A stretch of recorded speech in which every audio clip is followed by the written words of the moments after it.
It is a matter of great pride for us all to note that Kenya Military Academy also trains cadets from many allied countries in our region and across our continent.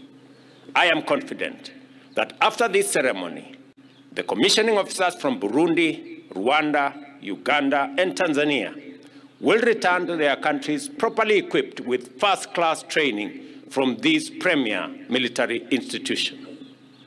The allied countries represented by cadets in different cohorts within the academy include Egypt, Burkina Faso, Malawi, Mozambique, and Sierra Leone.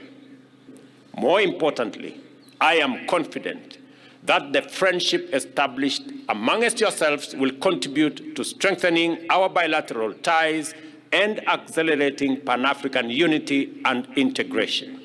The diversity of the cadets enrolled in this academy affirms my confidence in our bonds and our collective capacity to respond effectively to present, emerging, regional, and global security challenges.